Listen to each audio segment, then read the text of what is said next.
on the bones. Because when they got saved, they were skeletons. And they could stand, but they couldn't be productive. Y'all gonna talk to me? So discipling people puts muscle on the bones. Come here. 37th chapter of Ezekiel. Ezekiel said, I had a vision. The Lord picked me up, took me in a valley that was filled with dry bones, caused me to walk round about those bones. And then he asked me, son of man, can these bones live? And I said, Lord, you know. And he said, son of man, prophesy to the bones. Ezekiel says, so I preached to the bones, and bones started coming together. You know, foot bone connected to the ankle bone connected to the leg bone connected to the knee bone connected to the thigh bone connected to the hip bone connected to the backbone connected to the shoulder bone. Y'all know what I'm talking about. The bones came together, but then they were just that. They were bony. Y'all ain't gonna talk to me. They were bony, they were standing, but they could not represent God. And then God said, Ezekiel, I need you to do one more thing for me. I need you to preach to the wind and tell the winds to blow. Somebody gonna talk to me. He said, so I preached to the north wind and the south wind and the east wind and the west wind. And I said, oh, winds. Come on, doctor. E flat, blow. Wind started blowing, and the bones came together like a mighty army, because now they had muscle and sinew, because Ezekiel was working with the bones. Elbow somebody, tell them we got to work with the bones. It's one thing to preach to the bones and save the bones and get the bones off crack and get the bones out of lying and get the bones out of defrauding and get the bones. But we got to work with the bones. You just can't sit people in the church and leave them scrawny and bony. We got to work with the bones. You got to challenge the bones. You got to teach the bones. You got to develop the bones. You got to pray with the bones. You got to help the bones to grow into an army of the Lord. Touch somebody and tell them we got to work with them. Yes! Come on. I got a lot I got to tell you. Let me tell you 3 things about working with the bones, because we got to understand this. It's important that we understand it. Working with the bones, that's the piece I call discipleship. You see, discipleship is important. Now, let me ask you a question. How many of you would think it would be okay to bring a baby into the world and just leave the baby on the bed?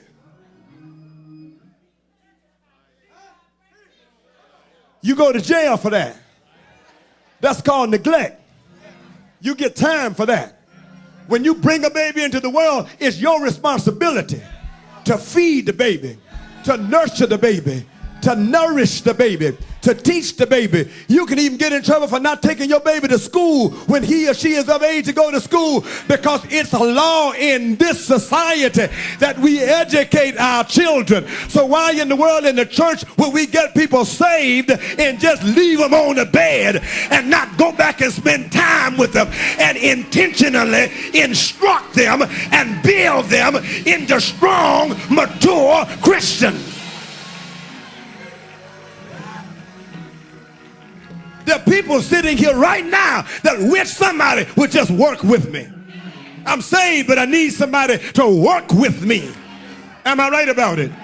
That's right. That's right. We might work with them. Now, working with them and discipling them, Sister Houston, means being intentional, deliberate. It's premeditated. It means being instructional. It means edifying and enlightening and illuminating and informing and instructing the mind. But grab this. Not only is it intentional and instructing, but it's also being intimate.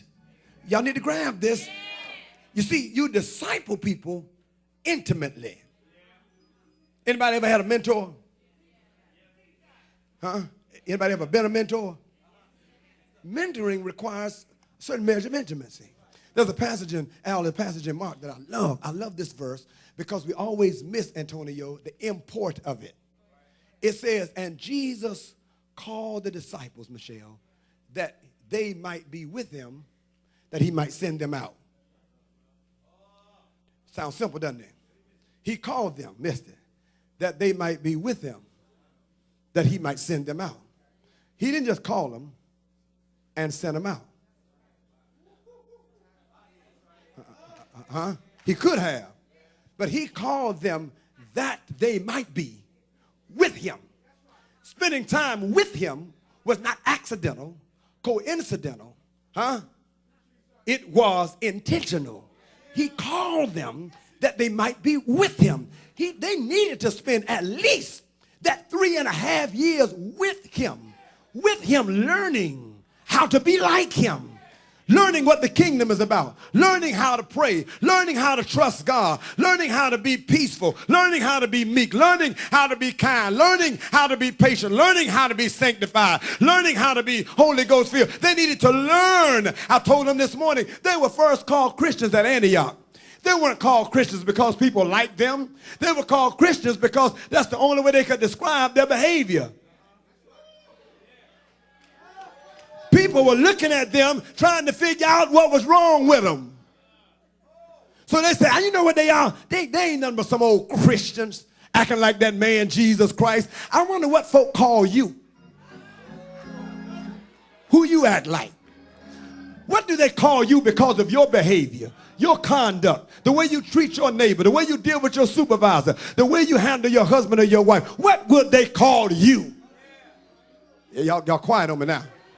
But Jesus called them that they might be with him. He spent time with them, preparing them, informing them, teaching them, encouraging them, instructing them, inspiring them, motivating them, exemplifying what he wanted them to be before him. He talked to them. He heard them saying certain things. And he said, no. The Gentiles exercise lordship over you, but it shall not be so among you, because he that will be greatest among you must be your servant. He had those teachable moments with them. He sat them down early in the ministry. God, I'm out of time. He sat them down early in the ministry, and he said, blessed are the meek, for they shall inherit the earth. Blessed are the peacemakers, for they shall be called the children of God. Blessed are they who hunger and thirst after righteousness, for they shall be filled. Blessed are the merciful, for they shall obtain mercy. Blessed are you, when men shall revile you and persecute you, say all manner of evil against you falsely. For my name's sake, rejoice and be exceedingly glad, for great is your reward in heaven. You are the light of the world. You are the salt of the earth, a city on a hill that can't be hid. No man lights a candle, put it under a bushel, but he puts it on a hill where everybody can see it. So let your light so shine before men that they might see your good works and glorify your Father which is in heaven. He discipled them. Come unto me, all ye that labor, heavy laden, I will give you rest.